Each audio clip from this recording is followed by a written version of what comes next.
Baik, Bapak Ibu sekalian, mungkin waktu yang kita sepakati sudah tiba, jadi berapapun yang hadir, mari kita mulai saja.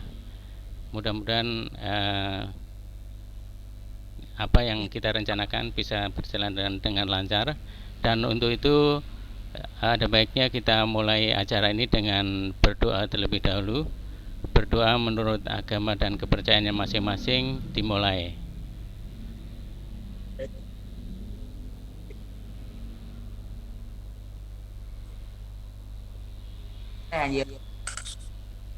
Selesai. Terima kasih.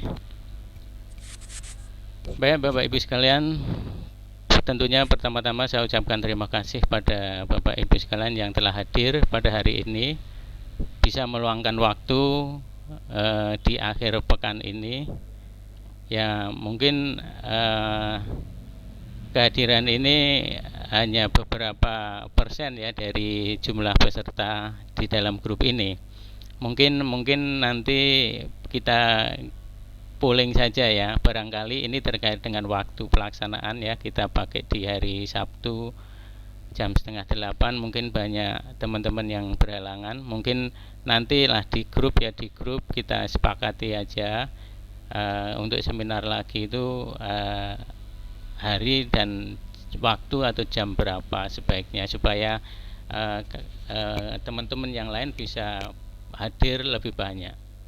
Ya, mungkin gitu. Sebelum kita mulai selanjutnya, mungkin ada baiknya saya sebagai evaluasi mungkin minta Bapak Ibu sekalian bisa menyampaikan hal-hal yang mungkin bisa kita diskusikan. Dipersilahkan, siapa aja silahkan.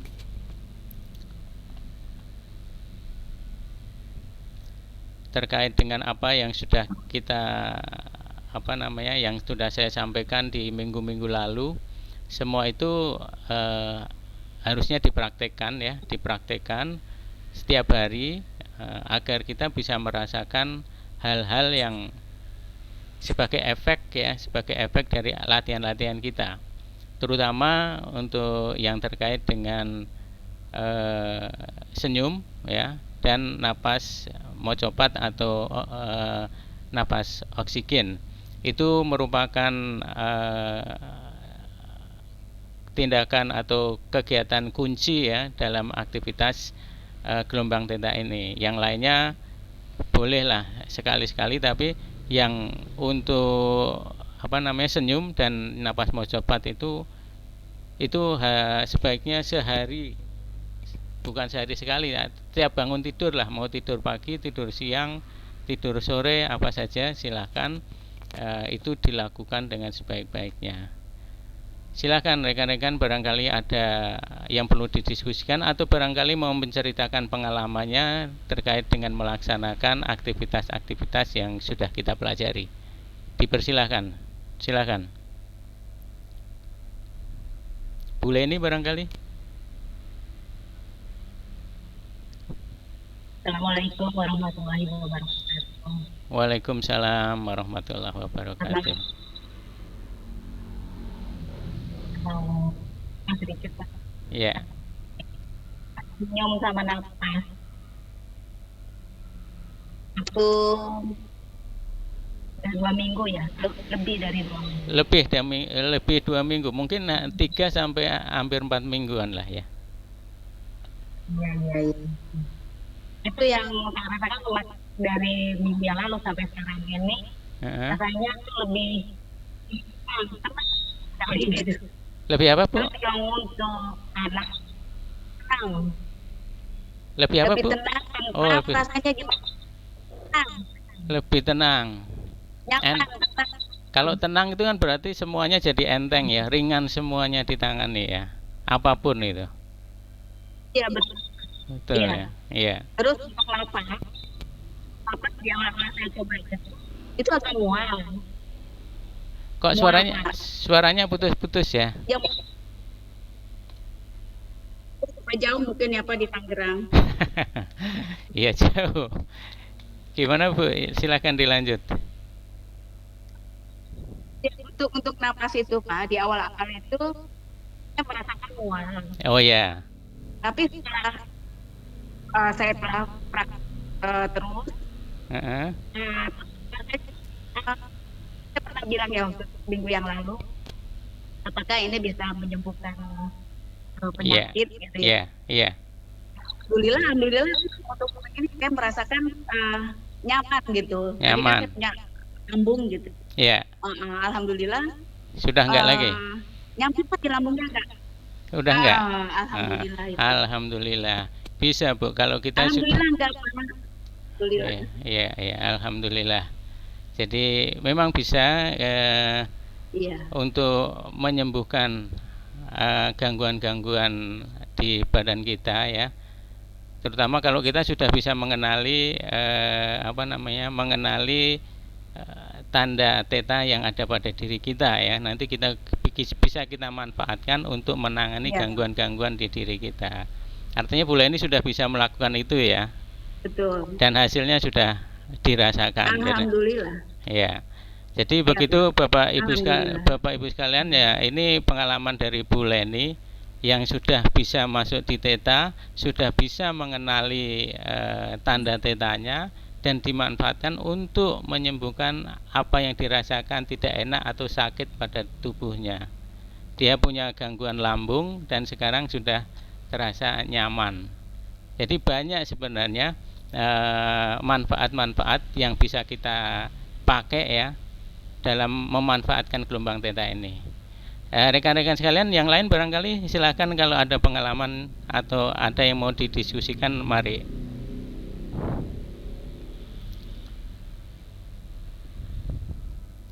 Mungkin sebagai prolog juga saya sampaikan ya, mungkin bahwa kita ini sebagai manusia itu kan punya banyak keinginan ya, banyak sekali keinginan, dan apakah itu bisa tercapai, sudah tercapai, atau berapa banyak yang tercapai berdasarkan survei yang dilakukan di luar sana, bahwa manusia kita ini hanya bisa menikmati keinginan kita itu hanya 10%.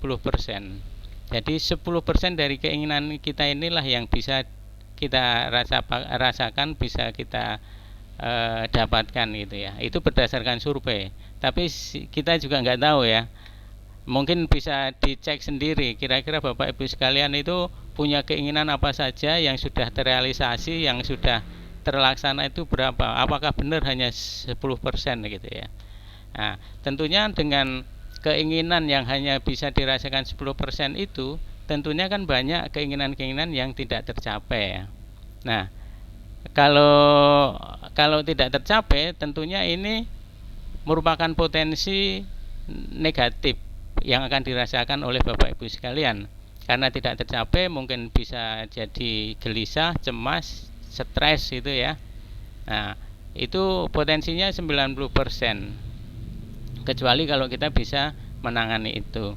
Dan satu hal lagi, ada survei lagi bahwa 90% lagi penyakit itu banyak disebabkan karena pikiran. Jadi tadi nyambung survei keinginan dengan survei kesehatan tadi, itu nyambung.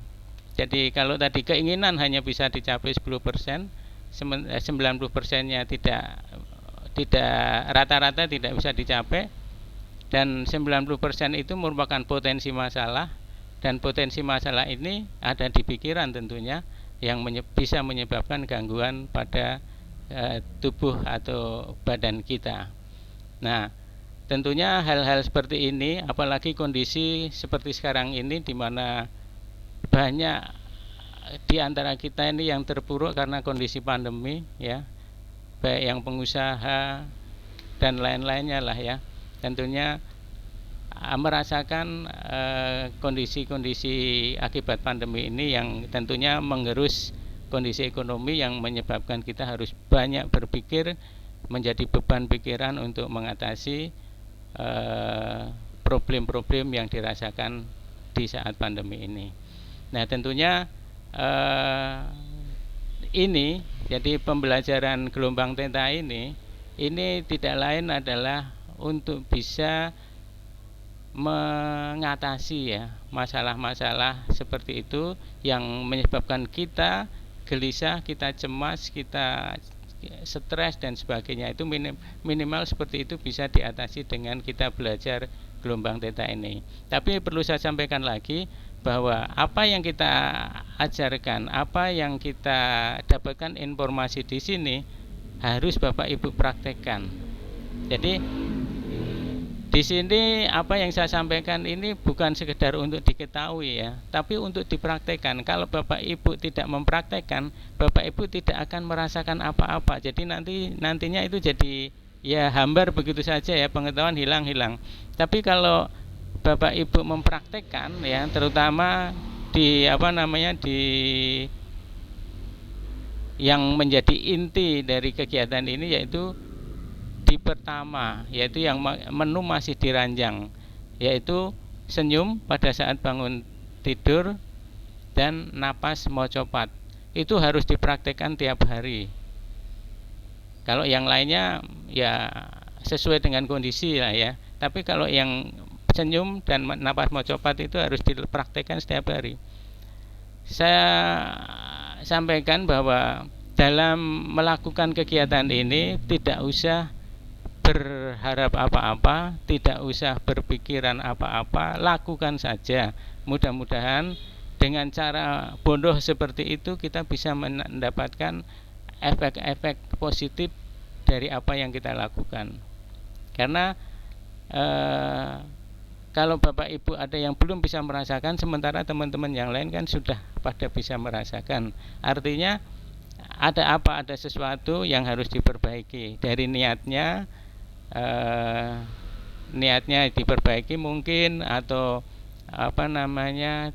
pikirannya yang terlalu mencari logikanya apa sih gitu kan. Ada teman-teman kita yang mencari logikanya apa hubungannya senyum dengan perbesar wadah rezeki. Setelah terlalu mencari cara itu akhirnya malah tidak bisa mendapatkan efek-efek atau dampak positif terkait dengan aktivitas yang dilakukan.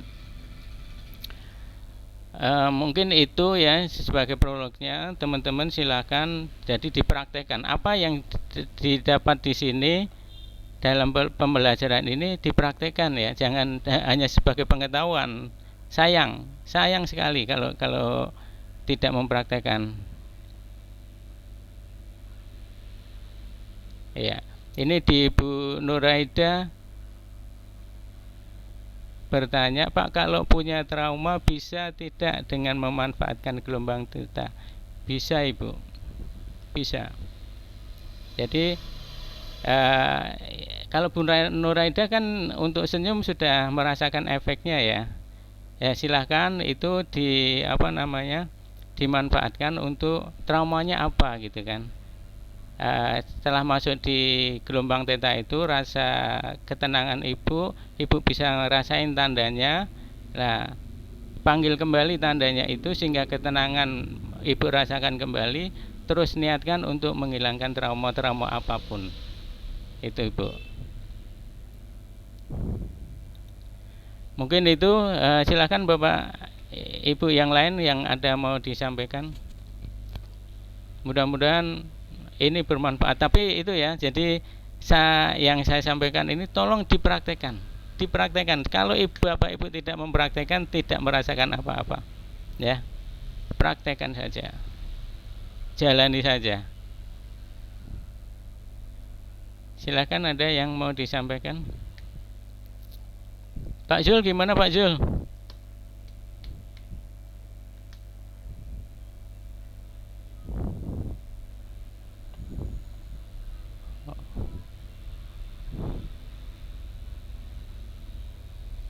Pak Zulkifli enggak respon ya.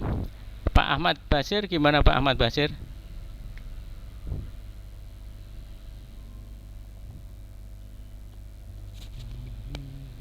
Halo, maaf Pak Tejo. Oh iya. Ya, saya ini Pak Tejo di luar halaman ini lagi ada tamu. Oh, gitu ya. Saya monitor kok Pak Tejo. Baik. Ya, oke. Baik Pak, maaf Pak, makasih Pak. Yuk. Saya nanti ikuti Pak. Ya. Ini dari Bu Nuraida. Cuman saya apa ini? Bu Nuraida, alhamdulillah ya sudah bisa merasakan. Cuma saya belum bisa mengenal tandanya. Apa cara saya masih ada yang salah?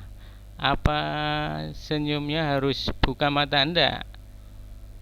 Senyum masih merem itu. Jadi antara bangun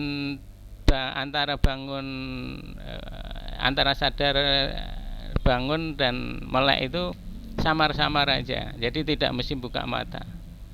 Malah janganlah dibuka mata karena matanya itu malah sebenarnya ya tidak terbuka benar itu waktu senyum. Tapi alhamdulillah kalau ibu sudah bisa merasakan ketenangan itu, tapi coba ibu observasi ya, pada saat ibu merasa tenang itu apa sih yang tanda fisik yang bapak ibu rasakan? Tandai ya, kenali, coba ditandai aja. Karena dari situ nanti bisa kita manfaatkan yang apa? Ya untuk keperluan yang lain-lain. Mudah-mudahan bisa ibu, dicoba aja terus bu, dikenal ibu.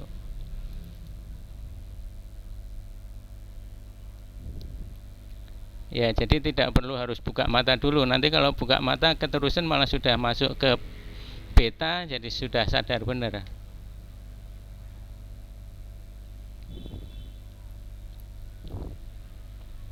Yang lain, Bapak Ibu?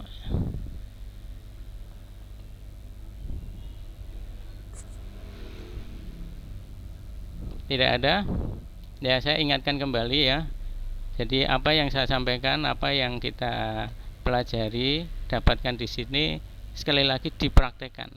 Ya, karena tanpa dipraktekkan Bapak Ibu tidak akan merasakan apa-apa dan jadi biasa-biasa saja. Terutama untuk senyum dan napas mojopat. Nah, itu harus praktek ya, harus dipraktekkan benar, diulang lah. Kalau lupa ya tidur lagi nggak apa-apa. Atau nanti pas siang tidur dicoba. Kalau nggak bisa-bisa ya coba pada saat mau tidur itu diniatkan. Nanti besok saya bangun tidur senyum. Diniatkan aja dalam hati sebelum tidur. Mudah-mudahan besok terbangun senyum. Karena kadang-kadang itu kita senyum itu tidak ada effort, tidak ada upaya. Begitu bangun senyum, kita nggak tahu kalau kita sudah sering itu ya, itu akan jadi otomatis terbangun senyum, nanti tidur lagi nggak apa-apa, nanti bangun lagi senyum lagi, itu aja. Jadi nggak kadang-kadang kalau sudah terbiasa itu nggak ada senyum dulu, malah nggak ada gitu, malah begitu bangun senyum sudah otomatis ya. Ya mudah-mudahan Bapak Ibu sekalian nanti bisa mengalami hal seperti itu yang otomatis bisa melakukan kegiatan-kegiatan yang kita sampaikan ini. Kalau yang lainnya ya, yang lainnya selain senyum dan napas mojopat itu gampang. Karena kita biasa melakukan itu dalam keseharian kita. Oke Bapak Ibu sekalian, kalau masih ada nggak? Kalau nggak ada kita lanjut ke menu-menu berikutnya. Tapi kalau masih ada yang perlu didiskusikan, kita diskusikan karena ini sebagai evaluasi apa yang sudah kita pelajari.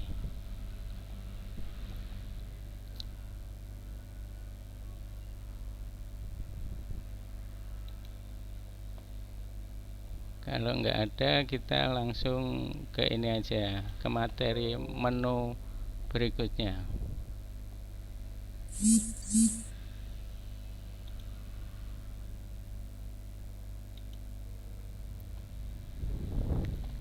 Ya. Jadi sebagaimana saya sampaikan yang terdahulu bahwa ada 3 poin kan dalam pembelajaran gelombang theta ini, yaitu pertama programming itu ya senyum tadi ya, senyum dan kemudian mengatur atau menggunakan napas ya, banyak itu menu-menunya, antara lain itu napas mojopat itu. Jadi pertama programmingnya, kemudian napasnya, Yang ketiga adalah mengenai aktivitas. Kita harus melakukan aktivitas-aktivitas yang positif agar menjadi kebiasaan kita sehari-hari, ya. Untuk menjadi kebiasaan kita sehari-hari, ya minimal kita melakukannya minimal 21 hari. Dan namun kita harapkan aktivitas itu karena positif, ya dilakukan seterusnya. Tapi sebagai latihan, melatih itu akan menjadi kebiasaan kalau kita berlatihnya minimal 21 hari. Itu. Nah, ini kita sudah masuk di senyum, programming sudah, menggunakan napas, mengatur napas sudah. Nah, dari minggu lalu kan kita sudah ke aktivitas positif, ya, yang kita harus lakukan agar menjadi habit kita. Nah, kalau kemarin di 14 sudah itu, sekarang kita lanjut di menu di 15, yaitu terkait apa ya, menu habis dinner. Jadi ini dilakukan malam, ya, malam habis makan malam gitu, ya. Apa itu menunya? Adalah maaf. Artinya ini biasa, ya, di ajaran agama kita pasti juga kalau kita punya salah, kita wajib meminta maaf kepada orang yang katakanlah merasa kita bersalah kepadanya. Ini positif, sangat-sangat positif. Dan saya pikir kalau ada sesuatu hal yang tidak disukai oleh teman kita dan itu akibat dari apa yang kita lakukan, kita meminta maaf, itu suatu hal yang tidak akan memberikan ganjalan-ganjalan dalam hubungan kita, ya. Dan ini baik. Nah, kalau kita katakanlah, ya, dalam keseharian kita merasa bersalah terus minta maaf, namun orang yang kita minta maaf tidak dimaafkan gimana? Tidak memaafkan gimana, gitu, ya. Ya, intinya kan kita meminta maaf, ya, disampaikan. Kalau tidak dimaafkan, ya sudah, artinya kita serahkan aja ke yang kuasa. Tapi di sini ada tekniknya, yaitu kita melakukan tarik napas sambil membayangkan ada balon, ya. Di bukunya Pak Krishna ini balon berbentuk love, cinta, masuk ke dalam hati kita, gitu, ya. Terus tahan napas dan bayangkan juga kita menulis di balon itu maaf, ya. Tuliskan. Ini hanya bayangan, visualisasi, ya, visualisasi. Nah, saat buang napas, ya, setelah tarik napas, kemudian kita bayangkan ada balon love itu masuk dari hati kita. Kemudian kita tulis di balon itu kata maaf. Kemudian napas kita lepas, sambil melepas balon itu serahkan ke yang kuasa. Artinya kita sebagai katakanlah yang merasa bersalah sudah meminta maaf, tapi orang yang kita mintai maaf tidak memaafkan, ya akhirnya kita lakukan dengan cara itu. Tarik nafas, bayangkan balon merah muda masuk di hati kita. Kemudian kita tuliskan kata, ini visualisasi, tuliskan kata maaf. Kemudian kita hembuskan dan kita terbangkan balon itu ke alam semesta ini. Biar Allah yang mengatur semuanya. Itu. Ya, mungkin ini tidak terlalu susah, ya, kalau minta maaf, ya. Yang berat itu malah kalau memberi maaf itu. Bapak Ibu merasakan lebih mudah meminta maaf atau lebih mudah memaafkan? Tolong dong di chat. Kira-kira lebih mudah mana itu? Kita minta maaf atau memaafkan? Memaafkan lebih mudah, Pak. Minta maaf susah. Minta maaf susah, ya. Karena ada ego ini, ya. Iya. Ya, bisa jadi memaafkan mudah. Ya mungkin masing-masing orang beda-beda ya. Tapi apapun kondisinya, dua-duanya adalah baik ya. Merasa bersalah terus minta maaf, terus kita memaafkan orang lain juga itu hal yang bagus. Karena apa? Gini, jadi kita ini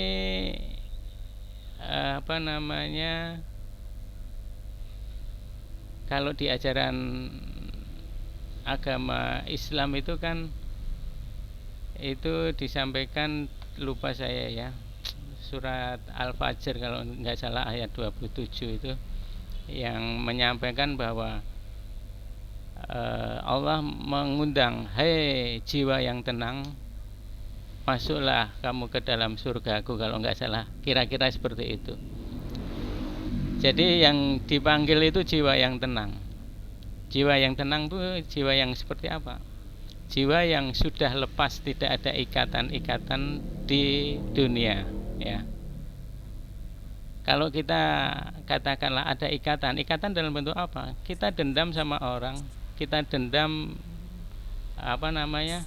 ada masalah yang tidak selesai sampai kita meninggal, itu ada ikatan-ikatan yang membuat kita tidak tenang. Jangankan meninggal, pasti di dalam kehidupan kita sehari-hari pun juga tidak tenang. Katakanlah ya, kita ada sesuatu masalah dengan orang lain, katakanlah kita udah lupa gitu ya, karena kesibukan. Begitu ketemu orangnya gitu, pasti ada rasa, itu pasti ada ikatan. Maka mari kita lepaskan semua itu dengan meminta maaf kalau kita bersalah, atau kita memaafkan kepada orang-orang yang katakanlah bersalah sama kita. Jangan ada dendam, jangan ada sakit hati, karena itu akan membentuk ikatan-ikatan kita yang akan kita bawa sampai ke sana. Jangan, karena itu termasuk kita bukan sebagai jiwa yang tenang kalau begitu. Apakah itu mudah? Ya, ada mudahnya, ada tidaknya. Kadang-kadang ada yang merasa mudah, kadang-kadang ada yang merasa susah. Ya mungkin ada yang bilang, ya tergantung masalahnya. Ya apapun lah, tapi dicoba. Sesuatu yang berat tidak mudah untuk dilakukan, tapi harus dicoba. Harus dicoba. Seperti juga kalau kita berdoa ya, Bapak Ibu pernah nggak mendoakan orang lain selain anak, istri, suami, dan keluarga? Pernah nggak? Pernah Pak. Pernah ya. Mendoakan di sini dalam arti berdoa yang sebenarnya ya. Tidak seperti kalau kita di grup WA itu kan sering, kalau ada teman kita sakit, semoga cepat sembuh ya. Nah, kan seringnya gitu ya. Kebanyakan kita ya. Iya Pak. Itu sebenarnya kalau menurut saya bukan seperti itu berdoa. Jadi kalau kita sekedar semoga cepat sembuh ya, itu tidak ada alirannya, tidak nyambung. Seolah-olah kita melihat orang yang sakit terus dengan Tuhan, semoga semoga sembuh ya, semoga Allah sembuhkan ya. Kalau menurut saya kata-kata seperti itu kurang afdol ya kalau menurut saya ya. Kalau kita mau berdoa ya ayo berdoa. Ya Allah, ya tentunya gitu kan ya. Teman saya ini sakit, tolong sembuhkan dia dengan kesembuhan yang sempurna dan tidak kambuh lagi misalnya. Artinya kita berdoa kepada Allah ya. Bukan seperti orang melihat orang sakit, semoga cepat sembuh ya gitu. Bukan seperti itu. Jadi benar-benar kita berdoa. Kalau perlu ya, habis sholat panjatkan doa untuk kesembuhan teman kita. Itu pernah nggak dilakukan begitu? Atau sekedar semoga cepat sembuh ya gitu? Hanya lakukan itu Pak, semoga cepat sembuh ya. Iya, coba kalau menurut saya ya, coba diperbaiki. Ini kan kita memberikan manfaat ya, memberikan manfaat ke orang lain. Jadi kalau kita berdoa ya benar-benar berdoa, memohon kepada Allah. Nah, kalau semoga itu seperti kita sedang jalan terus lihat teman kita sakit, cepat sembuh ya gitu. Ya, ini ya, sekedar sharing ini. Mudah-mudahan bisa dipahami, bisa dimengerti. Oke, untuk yang maaf-maaf ini tadi silahkan dipraktekkan ya. Jadi jangan sekedar untuk diketahui maaf, tapi dipraktekkan. Ya, kita coba cari apakah ada orang yang, apakah saya masih ada masalah dengan orang lain gitu ya. Coba dicari, segera minta maaf. Atau kita merasa orang lain ada yang berbuat salah ke kita, langsung aja kita maafkan sudah. Berat, tidak mudah, iya. Ada yang tidak mudah. Mungkin tergantung masalahnya, iya, bisa jadi. Tergantung masalahnya. Tapi harus dicoba. Intinya apa? Jangan sampai ada ikatan dunia yang membelenggu kita. Itu rekan-rekan, ada bisa dipahami nih? Bisa Pak. Ya. Mudah-mudahan kita tidak ada ikatan-ikatan seperti ini, sehingga itu menghambat ya, menghambat energi kita, menghambat ya tentunya apapun kondisi ini, kondisi yang negatif. Oke, kalau tidak ada lagi kita lanjut.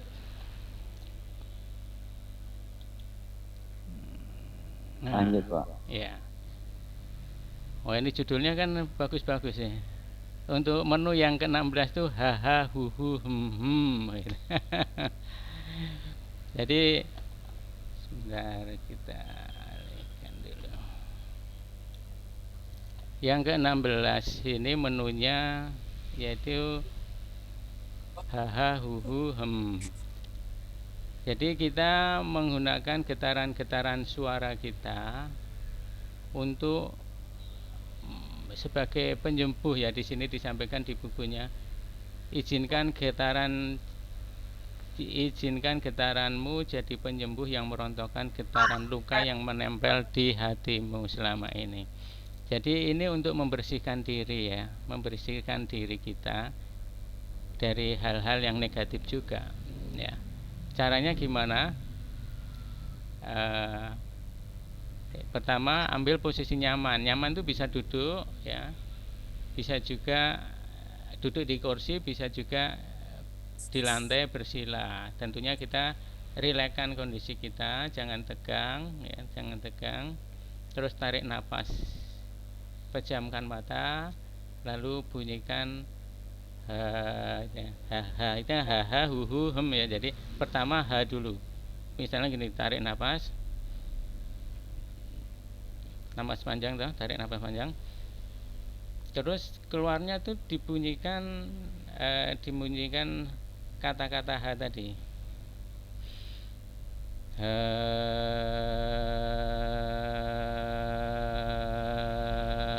Terus sampai habis suaranya itu. Tak sambil diresapi ya, keluarnya itu ha tadi diresapi sampai habis.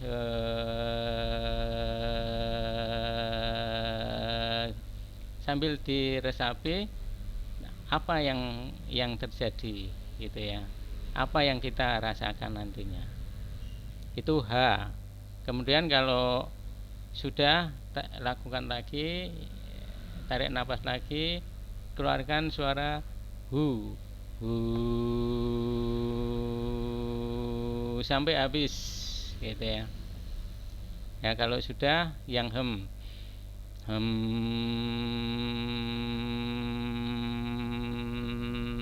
terus sampai habis. Itu membersihkan diri kita. Dan ini sebagai pembersihan diri kita untuk memurnikan lah ya suara hati kita.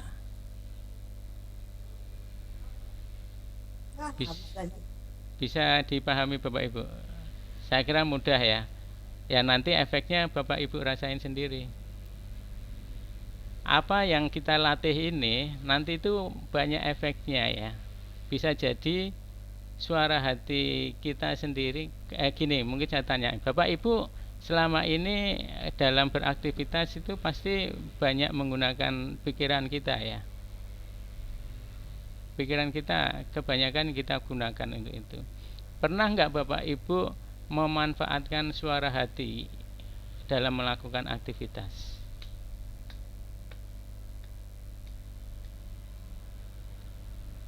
Ada nggak? Atau pakai logika saja? Oh, begini harusnya begini logikanya. Ada yang pernah mendengar suara hatinya? Gini aja. Ada nggak? Atau murni 100% menggunakan akal logika kita?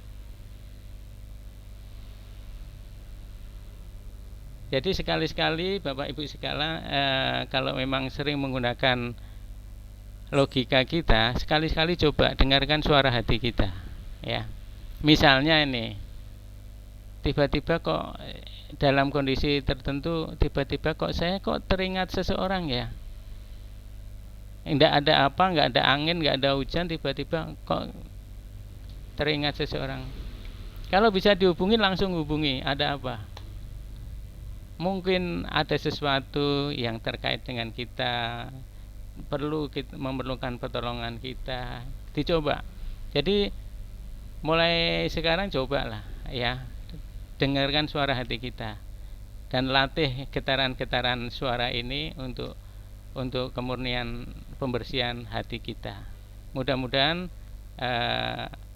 nanti banyak hal-hal ya yang boleh dibilang keajaiban yang mungkin Bapak Ibu yang selama ini nggak tahu gitu ya, mungkin ada terjadi pada diri Bapak Ibu sekalian. Coba, ini bukan klinik ya, tapi ya memang seperti itu. Karena kalau kita berlatih gelombang theta, itu pada dasarnya kita berlatih menghubungkan diri kita dengan Yang Maha Kuasa melalui gelombang theta itu. Seperti yang dulu saya sampaikan kan, kalau ini berlatih secara spiritual itu memakan waktu 3-4 tahun, ini dengan teknik yang mudah insya Allah bisa menemukan atau mendapatkan itu. Bisa dipahami Bapak Ibu sekalian? Atau ada yang bisa ditanyakan?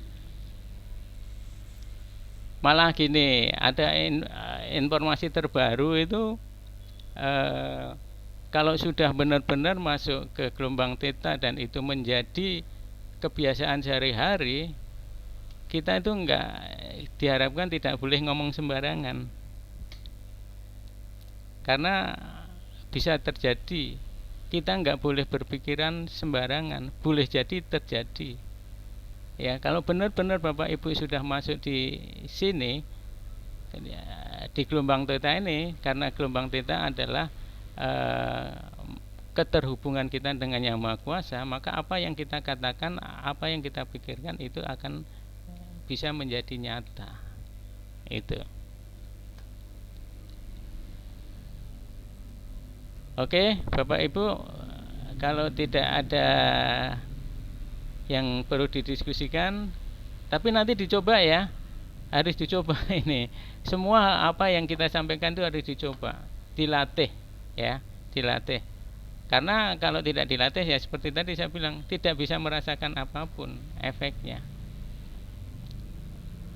Bisa dipahami Bapak Ibu? Oke, kita lanjut ke, ini ada chat lagi apa ini? Pak Zul ya, suara hati ya, ya. Jadi beberapa teman menggunakan suara hati ya. Saya dulu juga waktu masih aktif sering menggunakan ini ya.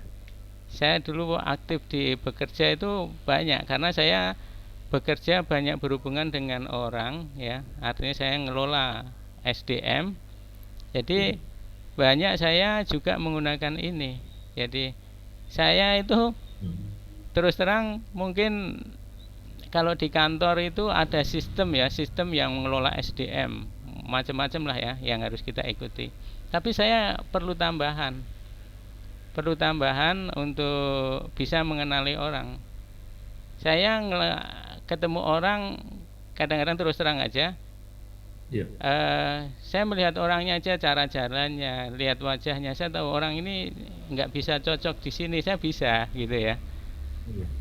Tapi hal-hal seperti nggak bisa saya sampaikan secara formal karena itu kan tidak ilmiah katanya gitu kan. Tapi saya bisa merasakan itu. Cara makan seseorang. Jadi kalau teman-teman kebetulan makan bersama saya di kantin gitu ya, saya tahu orang ini visinya seperti apa, saya tahu gitu. Jadi siapapun yang bertemu dengan saya pasti akan ada memori saya terhadap yang bersangkutan karena saya ngelola SDM yang itu memang perlu, bukan untuk bukan untuk menjebak seseorang, tidak, artinya supaya seseorang itu cocok di suatu tempat pekerjaan yang ada di di kantor. Itu aja. Kan pada prinsipnya siapapun pegawai di kantor itu kan harus produktif ya. Kalau tidak pas, tidak cocok, tentunya tidak produktif. Pemanfaatnya seperti itu. Jadi saya melihat wajahnya sudah tahu, lihat cara berjalannya tahu, cara makannya juga saya tahu. Ini baru saya buka loh Pak Jul di sini. Iya Pak, iya betul Pak. Saya ngerti Pak. Pengalaman saya juga memang ya semua kalangan sih waktu Pak Tejo masih berdinas. Iya. Semua kalangan sih mengetahui Pak Tejo gitu, walaupun dari satpam cleaning service yang ada di kantor itu, office boy, semua memberikan komentar tentang Pak Tejo selama saya kenal Pak. Oh gitu ya. Ya mudah-mudahan baik di Makassar, di Jawa maupun di mana. Mudah-mudahan dikenal baik aja, jangan dikenal jelek. Gitu. Ya alhamdulillah baik Pak, alhamdulillah baik Pak. Ya, semua untuk kebaikan aja. Ya. Oke, kalau gitu kita lanjut ke menu hahahuhu. Sudah cukup ya? Oke. Pak Tejo, ya, silakan. Ya. Mohon maaf Pak Tejo. Ya. Jadi minggu lalu saya nggak bisa ikut karena pas ada acara keluarga. Oh ya. Tapi untuk materi yang ke-16 ini memang dulu waktu di Telkom ada pelatihan SDM. Memang kita juga diberikan materi seperti ini Pak. Jadi kita juga coba, memang praktek, memang juga ada kesenangan. Tapi yang belum saya pernah lakukan adalah seperti Pak Tejo bilang, jika kita mengingat suatu teman bayang teman kita langsung telepon atau apa, itu yang belum itu yang belum kita lakukan Pak. Coba ikuti, jadi coba kita mencoba ya. Selama ini memang kadang-kadang kan dari orang tua kita, dari kecil kita ya, kalau kita ada sesuatu, apa sih itu, kita dilarang dulu kan, padahal itu suara hati, suara suara suci lah katakanlah ya. Apalagi kalau dengan dilatih seperti ini gitu ya. Sering kan kita tiba-tiba kok teringat ini ya, alah kamu itu loh, nggak usah lah gitu. Sering kita orang tua dilarang gitu ya. Nah, akhirnya tidak terbiasa kita menggunakan suara hati kita. Tapi cobalah. Tanpa ada sesuatu apapun, tiba-tiba kok kita teringat seseorang, dicoba aja telepon, ada apa, gitu. Ya saya pernah coba meraktekkan gini juga ya, waktu saya di Jakarta ya, waktu dinas di Jakarta itu, ada teman saya yang datang ke Jakarta, saya harus jemput dia di Gambir. Begitu kereta datang, kan orang berjubel gitu ya. Terus saya bilang, ini kalau misalnya si A ini pakai topi ini gitu ya, kayaknya bisa cepat ketemu. Bener, tiba-tiba itu ada topi, mata saya langsung tertuju ke seseorang pakai topi. Iya bener, orang yang saya cari itu. Nah ini apa gitu ya, artinya kita itu kalau sudah begini itu nanti kita itu jalan kita itu dituntun ya. Ya apakah ini klenik? Bukan klenik. Ya kita sudah melatih dengan gelombang theta, melatih keterhubungan kita dengan yang Maha Kuasa, akhirnya kita dituntun. Kadang-kadang saya jalan aja, mau mampir, enggak usah gitu dah, langsung aja. Nah, itu sudah, ikut aja. Itu ya bukan klenik ya, tapi silahkan nanti dirasakan aja lah, dicoba untuk hal-hal yang Yang coba seperti tadi, tiba-tiba teringat seseorang, coba ditelepon ada apa. Itu Pak Made ya. Oke, kita lanjut lagi ke menu berikutnya. Ampun. Wah, ampun. Ya, ada satu semacam slogan atau apa. Manusia itu tempat salah. Ya, kita sering melakukan kesalahan, berbuat dosa dalam kehidupan lalu kita itu ya. Nah, kita harus mengakui dan kita harus memutuskan untuk berubah, untuk menjadi orang yang lebih baik ya. Agar kita tidak tenggelam dalam kesalahan, tidak tenggelam dalam dosa. Dan keputusan untuk berubah ini sangat penting sekali. Karena apa? Ya, karena itu mengotori kita ya, mengotori kita. Jadi, tapi prinsipnya kalau menurut saya bahwa manusia tempat salah, jadi kita nggak usah berpikir lagi salah saya gini nggak usah. Yang penting kita segera sadar kan kembali ke jalan yang sebenar-benarnya benar. Itu yang inti ya. Jadi kalau di Islam ini kan disebutnya taubat nasuha ya. Jadi mengakui salahnya, mohon ampun dan berjanji tidak mengulang lagi, kan itu. Taubat nasuha intinya begitu. Mengakui kesalahan, mengakui dosa, mohon ampun dan tidak mengulang kembali ya. Apapun, jangan sampai ini akan merintangi jalan kita. Nah, lakukannya gimana ya? Sesuai dengan buku Pak Krishna ini ya, kita sujud, ayo kita sujud ya. Pejamkan mata, diam. Dalam sujud diam kita coba lakukan napas mocopat itu sebagai upaya menenangkan diri ya. Sujud, pejam mata, diam, terus napas mocopat berapa kali. Setelah itu lakukan akui apa yang mau kita minta ampunkan kepada Yang Maha Kuasa. Akui kesalahan, mohon ampun dan berjanji tidak mengulang lagi. Apapun, silakan yang mau dipraktekkan ini sesuai dengan kondisinya masing-masing. Dan yang harus kita syukuri juga adalah bahwa alhamdulillah gitu ya, kita masih bisa memohon ampun kepada Yang Maha Kuasa, pada Allah. Kalau napas sudah di kerongkongan, ya itu sudah susah, sudah tidak bisa. Jadi lakukan mumpung sekarang ini masih bisa mohon ampun, ya lakukan. Apapun kesalahan kita segera hentikan, segera mohonkan ampun dan berjanji tidak mengulang kembali ya. Ini sebagai upaya pembersihan diri kita ya.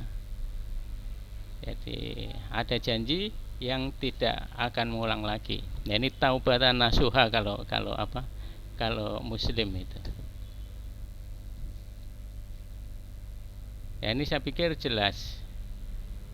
Nah, cuman harus diingat-ingat kembali apa dosa-dosa yang sudah pernah kita lakukan gitu ya.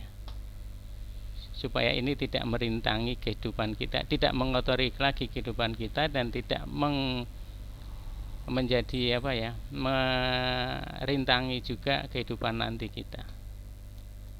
Syukur kita masih bisa bermohon ampun kepada Allah. Itu. Gimana Bapak Ibu? Semuanya saya pikir bisa dilakukan, tinggal diniatkan dan dipraktekkan. Apa yang diajarkan Pak Krishna ini harus dipraktekkan.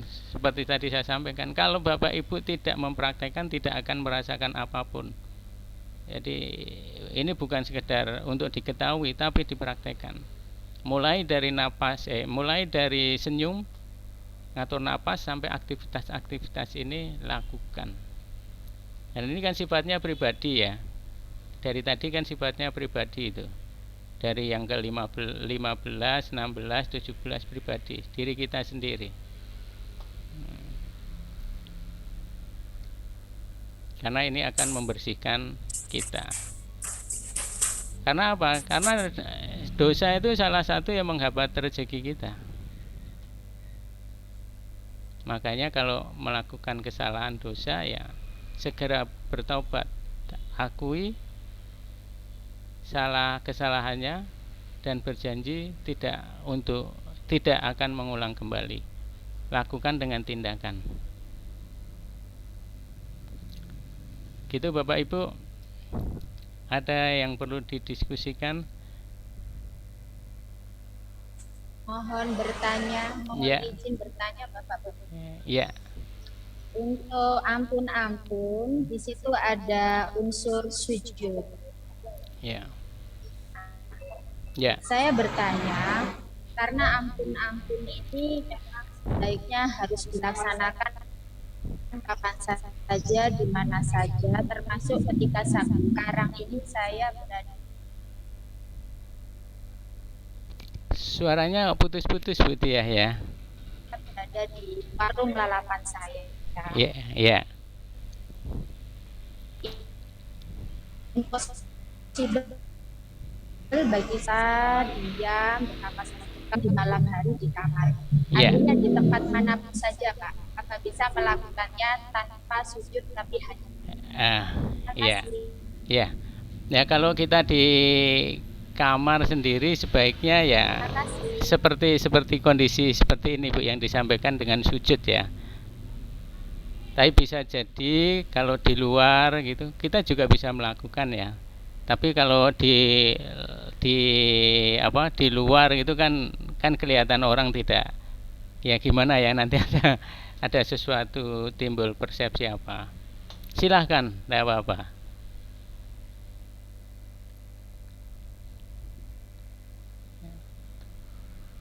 Ini yang tahu adalah kita sendiri, ya dah.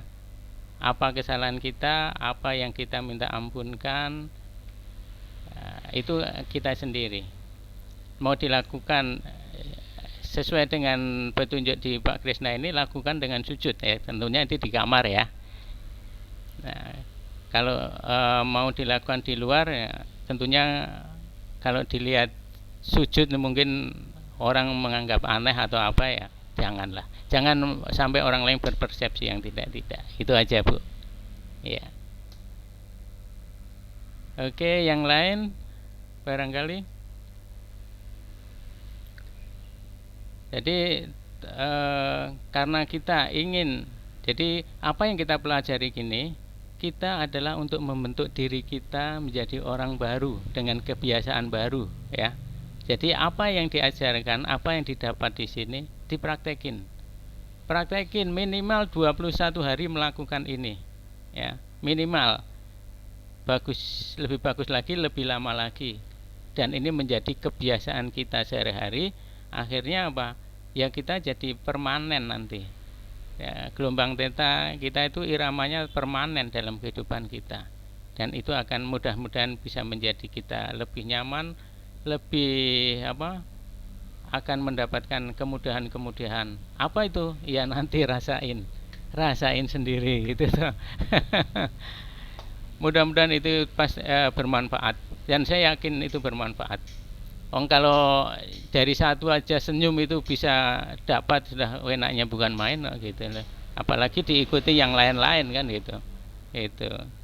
Jadi mohon Bapak Ibu, sekali lagi saya selalu menyampaikan praktek ya. Itu. Baik, kalau tidak ada lagi kita lanjut ya. Lanjut di menu berikutnya apa ini? Oh, syukur. Nah, ini syukur ya. Apapun yang ada di diri kita, jadilah yang terbaik. Apapun yang kita alami, suka atau duka, bila kita syukuri maka semuanya akan menjadi berkah. Begitu buku Pak Krisna bilang begitu. Iya memang. Apapun yang kita dapat, apapun yang ada pada diri kita harus disyukuri. Ya. Karena kalau di Muslim kan dibilang, kalau kamu bersyukur maka akan kutambah nikmatku, tapi kalau kamu kufur maka tunggulah pembalasannya sangat pedih, katanya gitu kan gitu. Jadi syukur, apapun disyukuri. Karena apa? Apapun yang terjadi pada kita itulah yang terbaik untuk kita dalam pandangan Allah. Itu harus diyakini ya. Jadi sebenarnya kita ini sering mendengar hal-hal seperti ini ya. Tapi apa? Kita hanya sekedar tahu gitu ya. Tapi tidak benar-benar meyakini, sehingga kata-kata syukur ini pun berlalu begitu saja, seperti kita ya lewat gitu saja ya. Tidak, keyakinan kita nggak ada di situ. Jadi masalah kita adalah apa? Menanamkan keyakinan diri kita ya. Menanamkan itu masalah. Apapun yang masalah yang terjadi di kita, kalau kita telusuri sampai jauh-jauh, itu tidak lepas dari keyakinan kita kok. Itu nantinya kalau kita telusuri. Dan nanti kalau ditelusuri kembali, masalah itu kenapa? Karena keimanan kita ternyata yang kurang. Nah, itu kalau kita telusuri kembalinya ke situ. Gitu. Kan kita dilarang bersedih, kita dilarang takut, berserah dirilah padaku, kan gitu. Kalau kita berserah diri, tidak ada khawatir, tidak ada sedih, tidak ada takut. Tapi kenyataannya kan kita sering sedih, Nah masalahnya kalau kita mengalami kesedihan, ketakutan itu kita tidak menyadari, kita tidak sadar. Harusnya apapun kita sadari, oh iya saya salah ini, segera perbaikin gitu. Ya kembali ke syukur lagi. Jadi kita wajib mensyukuri apapun yang ada pada diri kita. Nah ini disampaikan, bisa saja ada kejadian buruk, namun respon kita yang membuat malah kita jadi terpuruk, atau disyukuri sebagai pengalaman indah yang mewarnai. Jadi memang kalau masalah itu bukan masalahnya kadang-kadang itu, tapi respon kita terhadap masalah itu malah menjadi masalah jadi lebih buruk lagi ya. Contohnya aja lah ya, dalam keseharian kita ya, kita ini hidup katakanlah di Indonesia ini panas ya. Masing-masing orang kita punya jarak dengan matahari sama enggak? Sama kan? Kita hidup di bumi ini, kita memiliki jarak matahari kita dengan matahari sama. Contoh aja lah, kalau katakanlah kita ada sesuatu hal, akhirnya kita harus keluar di luar ya, tidak berteduh gitu ya.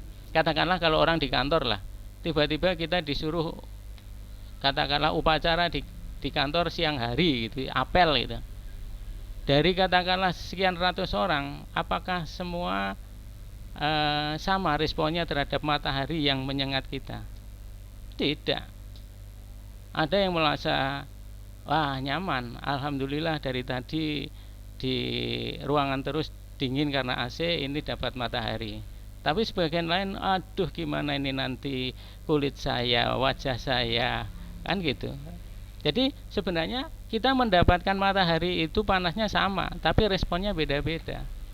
Ada yang bersyukur, ada yang merasa itu sebagai masalah. Jadi masalahnya bukan masalah, tapi respon terhadap masalah. Jadi responnya kita terhadap masalah itu yang menyebabkan kita menjadi bermasalah. Jadi kita emang apapun kondisinya wajib disyukuri. Misalnya begitu disuruh keluar siang, alhamdulillah gitu kan gitu. Semua alhamdulillah. Tapi apakah ini mudah? Tidak mudah. Semua yang kita sampaikan teknik-tekniknya ini harus dilatih. Hidup ini sulit ini Pak Bondan. Iya. Tapi harus dilatih. Pak Bondan, apakah sama dengan ketika saya begini Pak Bondan? Ya. Bahagia dan sedih itu adalah kejadian yang alamiah saja. Iya. Apakah bisa dikategorikan seperti ini? Sama, betul. Sebenarnya apa yang terjadi itu tidak ada arti apa-apa kok. Cuman kita yang memberi arti kan. Bagi Allah itu ya yang terjadi begitu saja. Cuman masing-masing kita kan memberikan arti yang berbeda-beda. Jadi respon kita itulah yang membuat masalah itu jadi masalah. Malah pernah disampaikan dalam bukunya Pak Krishna ini yang pernah saya baca, masalah itu tidak akan jadi masalah kalau kita tidak pernah mempermasalahkannya. Gimana itu? Masalah tidak akan jadi masalah kalau kita tidak mempermasalahkannya.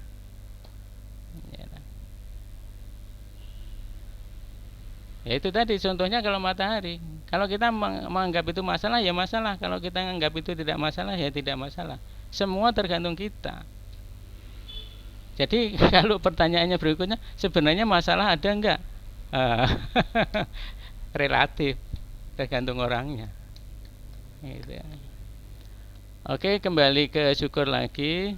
Jadi apapun kondisinya, kita itulah yang terbaik buat kita, yang harus kita syukuri. Apakah itu suka atau duka.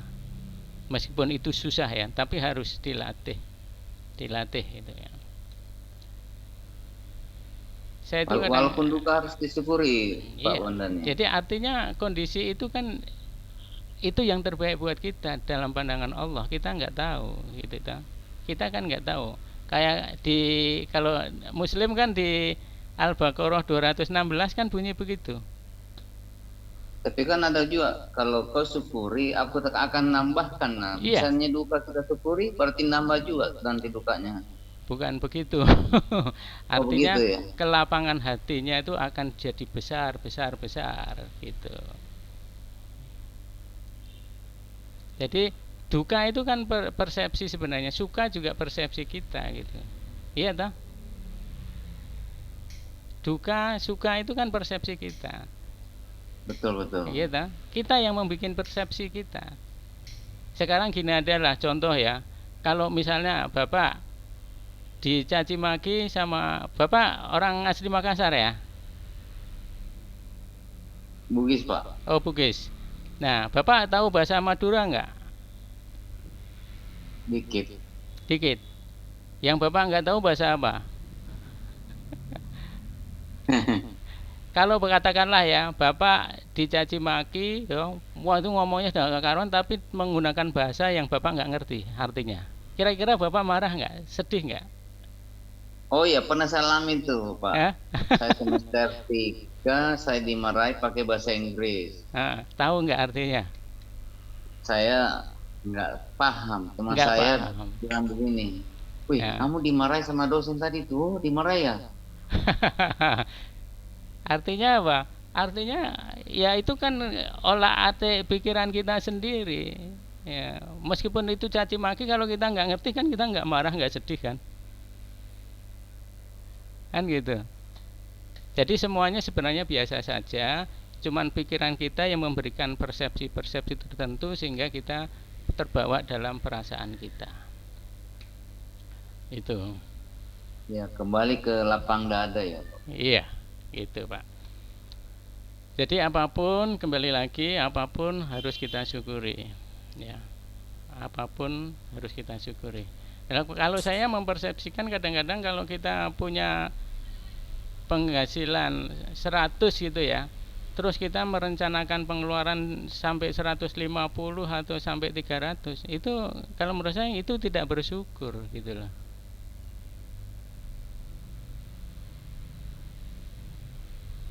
Syukur apa yang ada dan dinikmati sesuai kebutuhan standarnya ya. Yang penting tidak kekurangan. Kalau emang penghasilannya kurang ya tidak bisa ya. Kalau kurang ya katakanlah kan standar hidup orang kan sudah bisa ada tolok ukurnya gitu. Kalau kurang ya berarti harus cari tambahan kan gitu. Tapi kalau sudah cukup tapi rencana pengeluarannya sangat lebih besar 2 kali lipat dari penghasilan, saya beranggapan itu orang yang tidak bersyukur gitu. Ini saya ya, tambahan saya aja ini. Oke, jadi syukur-syukur di sini sama juga dilakukan, ya bukan sekedar alhamdulillah gitu aja ya. Kadang-kadang alhamdulillah itu kadang-kadang kita itu sering mengucapkan hanya di bibir, tapi harus dipraktekkan dalam amalan-amalan, dalam kegiatan-kegiatan kita, keseharian kita. Syukur dalam prakteknya seperti apa gitu ya. Ya, untuk bersyukur di sini disampaikan tengadahkan wajah, kayak orang berdoa itulah maksudnya ya. Lakukan beberapa kali napas mocopat ya, kita lakukan mocopat, kemudian pejamkan mata untuk menyadari kondisi keadaan yang akan disyukuri, lalu bersyukur dengan mengucapkan terima kasih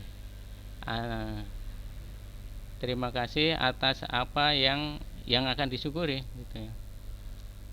Terima kasih Allah, aku hanya ingin mengucapkan syukur, itu saja. Atas apa tentunya kan, apa yang mau disyukuri.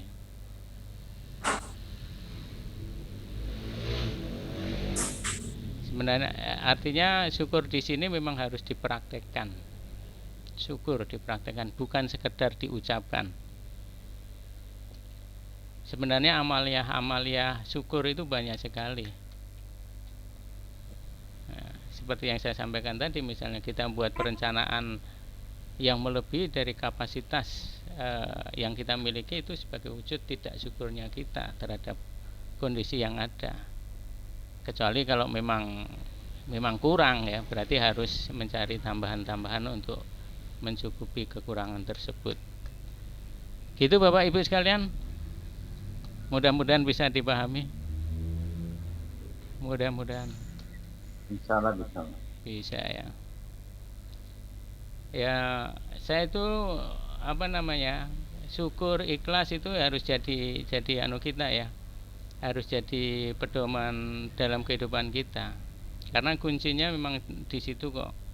Sabar, syukur, ikhlas itu ya. Sabar, syukur, ikhlas. Sabar seperti apa, syukur seperti apa, ikhlas seperti apa. Prinsipnya syukur menerima kondisi yang ada. Saya itu pernah ya dalam rangka mencoba melatih diri ya. Saya itu sering melakukan hal-hal kecil ya. Melatih hal yang kecil, tapi ini dalam rangka melatih bahwa saya ikhlas, bisa menerima, bersyukur. Jadi kalau Bapak Ibu coba bisa praktekkan, silahkan ya. Jadi saya mencontohkan aja yang pernah saya praktekkan. Jadi pada prinsipnya kita ini, manusia kita itu adaptif. Dengan kondisi apapun kita bisa menyesuaikan diri. Prinsipnya seperti itu. Cuman sering kita membatasi diri. Saya nggak bisa ini, saya nggak bisa itu. Padahal dengan ada perubahan apapun sebenarnya kita bisa mengikuti itu. Ya contohnya aja ya, kalau Bapak Ibu katakanlah di kamar terang gitu ya, lampu nyala. Terus tolong matiin lampu. Pada saat dimatiin lampu kan Bapak Ibu pasti nggak lihat apa-apa. Tapi coba tahan berapa menit, lama-lama kelihatan itu kan. Apa yang tadinya tidak kelihatan pasti kelihatan itu. Artinya apa? Kita itu mudah menyesuaikan diri sebenarnya. Cuman kadang-kadang kalau kita menghadapi masalah, saya nggak bisa ini, saya nggak bisa itu. Akhirnya kita sendiri ya benar-benar nggak bisa karena kita membatasi kita sendiri, nggak bisa, gitu ya.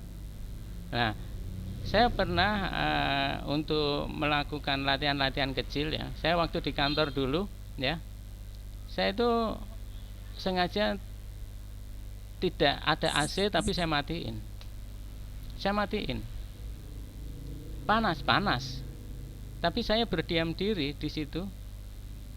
Sengaja saya matiin sampai saya bisa menerima bahwa itu panas. Jadi kalau orang tanya, "Pak, ini nggak panas?" "Panas." "Kenapa?" "Saya nggak masalah kok." Gitu loh. Jadi sampai akhirnya panas itu pun tidak jadi masalah buat saya. Begitu juga di rumah.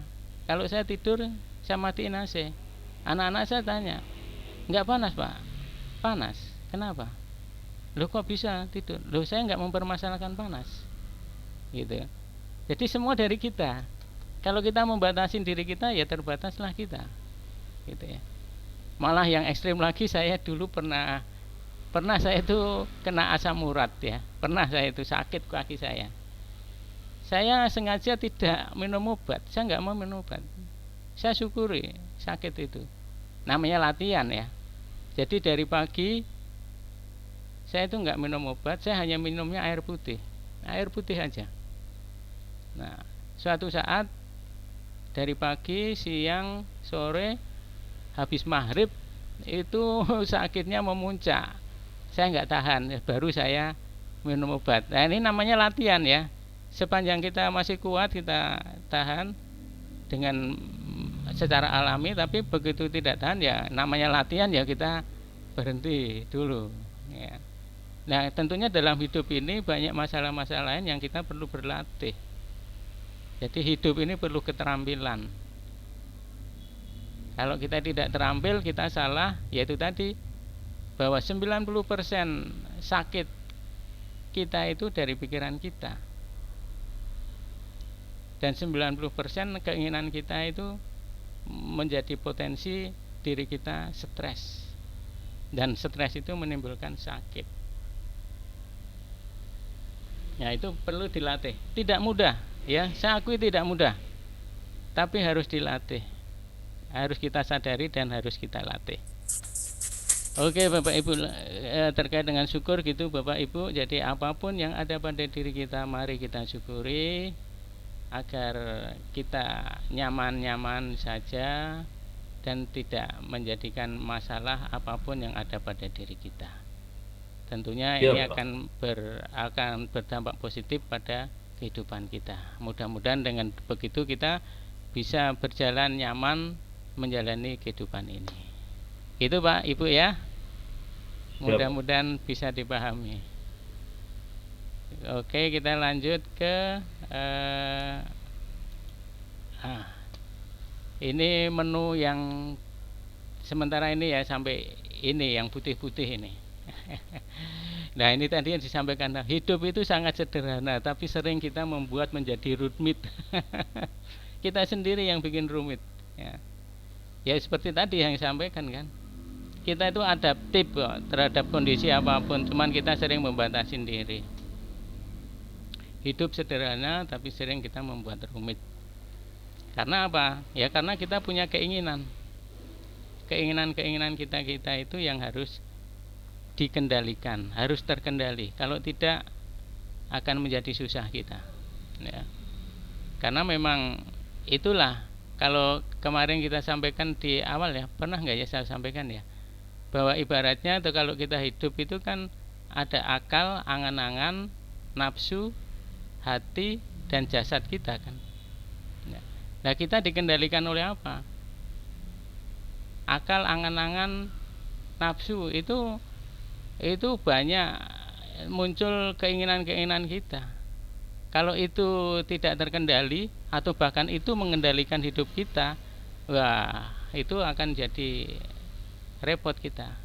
Kita akan banyak lari ke yang sifatnya mungkin kesenangan, yang sifatnya materialis gitu ya di situ. Bukan kita nggak perlu, tapi jangan itu menjadi kendali. Kalau di Muslim kan sering dikatakan letakkan harta itu di tanganmu, jangan di hatimu kan gitu. Kalau di hatimu itu akan mengendalikan dirimu gitu kan. Jadi itulah yang katakanlah kita yang membuat rumit sendiri. Karena apa? Ya tadi tidak ikhlas, tidak syukur, itu kan jadi membuat rumit diri sendiri. Padahal tatanan aturan agama kita sudah jelas mengatakan itu. Ya. Nah, putih-putih di sini kita prinsipnya supaya kehidupan kita ini selalu dalam kondisi yang positif ya, selalu bersih gitu ya. Dari apa? Dari hal-hal yang membuat kita kotor tentunya, yang negatif ya.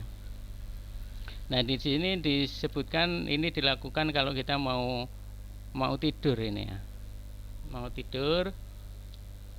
Jadi kita lakukan tarik napas dengan membayangkan warna putih yang bersih, yang halal masuk dalam diri kita. Jadi waktu rebahan sebelum tidur itu kita narik napas, bayangkan yang putih, yang bersih, yang halal yang masuk dalam diri kita. Jadi diri kita diliputi sesuatu hal yang sangat-sangat positif. Nah, pada waktu membuang napas, bayangkan yang hitam, yang kotor, yang haram keluar dari diri kita. Itu. Lakukan terus sampai merasa nyaman beberapa detik sebelum terlelap. Nah, diharapkan dengan begitu kita masuk di gelombang theta. Nah, ini disampaikan juga, manfaatkan kalau kita sudah agak-agak terlelap itu, bertanyalah pada diri kita sendiri, mau kemana hidupku saat ini, atau apa tujuan hidupku yang sebenarnya dalam kehidupan ini. Ini kita bertanya pada diri sendiri, dan ini tidak, kalau ada jawaban bukan langsung dijawab, oh hidupmu mau ke sini, bukan ya. Artinya nanti dalam kehidupan kita, kalau kita melakukan ini, putih-putih ini, lakukan secara konsisten ya, istiqomah kalau orang Islam bilang, mudah-mudahan nanti ada perubahan-perubahan positif yang mengarah kehidupan Bapak Ibu yang lebih baik. Jadi rasakan saja. Jadi teknik ini lakukan saja dan rasakan apa perubahan-perubahan dalam kehidupan kita. Itu diharapkan dengan melakukan kegiatan atau teknik ini, teknik putih-putih ini. Siap praktek Bapak Ibu? Siap, Allah. Iya. Kita pernah nggak bertanya, saya ini bukan mau kemana sih? Gitu. Kan jarang kita bertanya, saya ini siapa, mau kemana gitu. Ya coba lakukan ini ya, teknik ini, mudah-mudahan Bapak Ibu nanti bisa dituntun ya, dituntun ke arah yang sebenarnya hidup itu seperti apa. Jadi bukan jawaban ngomong gitu, bukan, tapi mudah-mudahan ada perubahan-perubahan positif dalam kehidupan ini, Ibu, Bapak Ibu. Namun ya itu tadi, sekali lagi saya sampaikan, praktek gitu ya. Dan saya berharap tuh Bapak Ibu tolong sharing gitu loh. Kalau habis praktek sharing gitu, apa yang dirasain, apa yang dialami gitu ya. Di samping untuk evaluasi juga untuk memotivasi diri, baik diri sendiri maupun orang lain. Kalau Bapak katakanlah, oh udah merasakan gini, kok saya belum ya, gimana ya? Bisa silakan kalau mau tanya cara-caranya ke yang sudah katakanlah sudah mengalami sesuatu yang positif itu supaya prinsipnya ini untuk kebaikan bersama ya. Ini petunjuk teknik, tapi kalau tidak dimanfaatkan sebaik-baiknya, tidak dipraktekkan, ya sekali lagi Bapak Ibu tidak akan merasakan, tidak bisa merasakan apa-apa. Dan ini sangat sayang, karena ini sebenarnya ilmu tingkat tinggi kalau menurut saya ya, ilmu tingkat tinggi ini. Cuman karena semuanya kalau dilihat sepele, banyak orang yang meremehkan. Alah apa ini? Ya silakan, nggak apa-apa. Prinsip saya itu menyampaikan sesuatu yang baik, silakan diterima dengan baik. Kalau tidak ya nggak apa-apa. Yang penting saya sampaikan, gitu ya. Tapi sayang kan Bapak Ibu sudah meluangkan waktu di sini, tenaga gitu kan. Kalau tidak mempraktekkan ya sayang, karena ini bukan ilmu pengetahuan tapi ilmu praktek.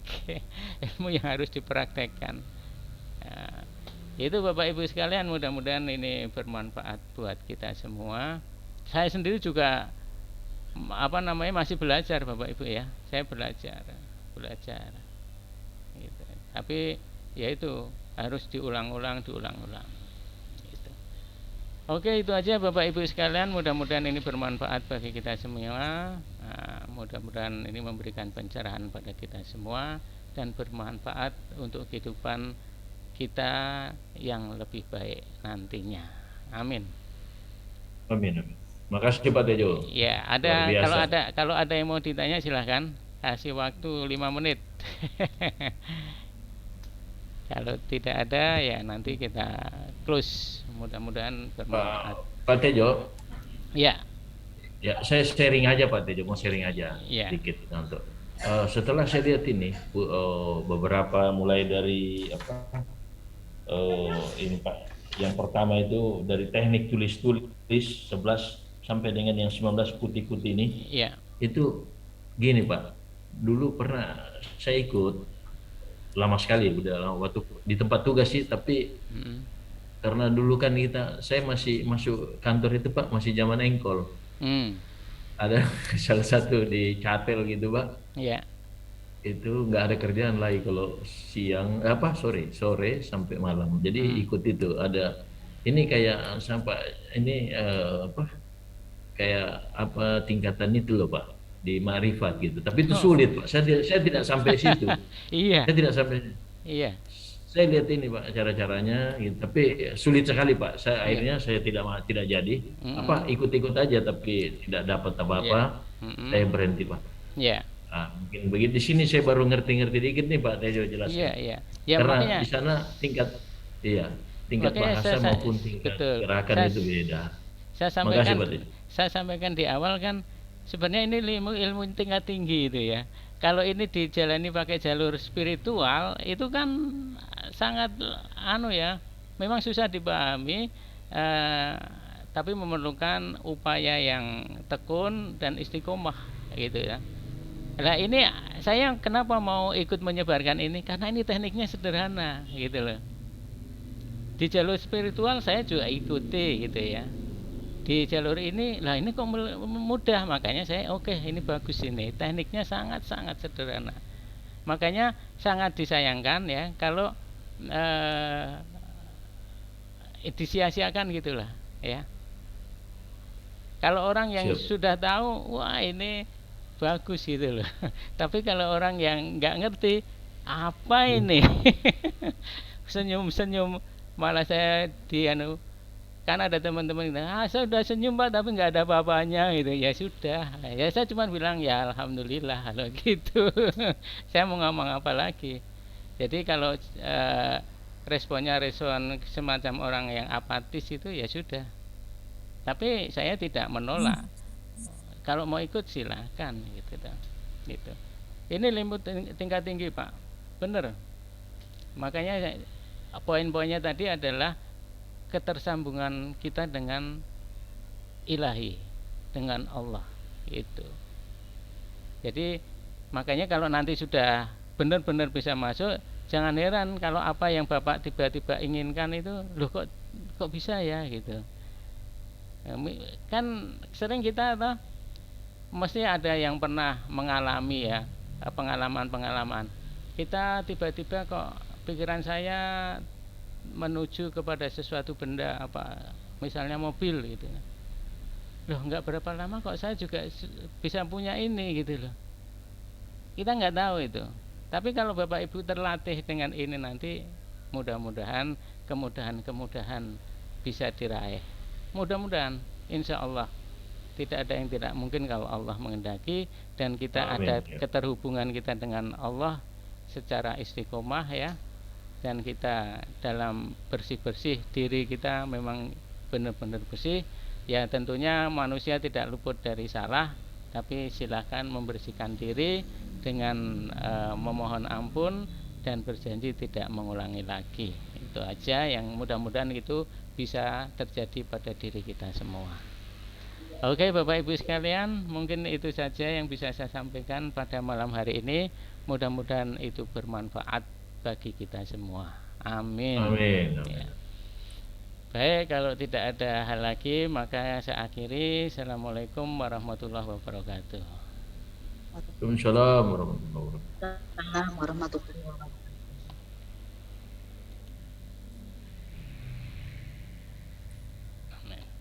Saya close ya, Ibu. Ya, terima kasih Pak Tejo. Ya, sama-sama. Terima kasih Pak Tejo. Ya.